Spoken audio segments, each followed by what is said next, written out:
আসসালামু আলাইকুম। ঘন ঘন বিদ্যুৎ চলে গেলে ওয়াইফাই রাউটার বন্ধ হয়ে যায় বা ক্যামেরা অফ হয়ে যায়, এই ছোট্ট ডিভাইস WGP মিনি ইউপিএস আপনার বড় সমাধান। এই WGP মিনি ইউপিএস এ পাচ্ছেন 10,400 mAh এর একটি ব্যাটারি এবং পাচ্ছেন 5, 9, 12 ভোল্টের আউটপুট, যেটি দিয়ে আপনার রাউটার অনু অথবা আইপি ক্যামেরা চালু রাখতে পারবেন 8 থেকে 10 ঘন্টা পর্যন্ত।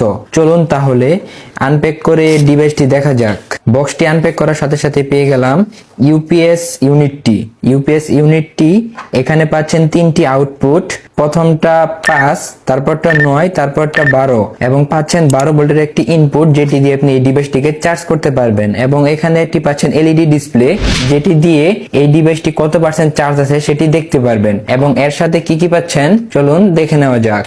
এখানে পাচ্ছেন আপনি 3টি কেবল, যেটি দিয়ে রাউটার অনু অথবা আইপি ক্যামেরা চালাতে পারবেন, অথবা এই ইউএসবি পোর্টটি দিয়ে আপনার মোবাইলের কেবল দিয়ে মোবাইল ফোনটিও চার্জ করতে পারতেছেন। এবং আমরা সাথে দিয়ে দিচ্ছি একটি 12 ভোল্টের চার্জার, যেটি দিয়ে এই ডিভাইসটিকে সহজে চার্জ করতে পারবেন। এই চার্জারটি আপনি পাচ্ছেন একটি ইন্ডিকেটর সহ, যেটিতে এই ডিভাইসটি যখন কানেক্ট করবেন চার্জ হবে, তখন এখানে ইন্ডিকেটর জ্বলবে। এখন আপনাকে দেখাবে যে ডিভাইসটি চার্জ হচ্ছে। এবং এটি কিন্তু পাচ্ছেন 12 ভোল্ট 2 এম্পিয়ারের একটি চার্জার।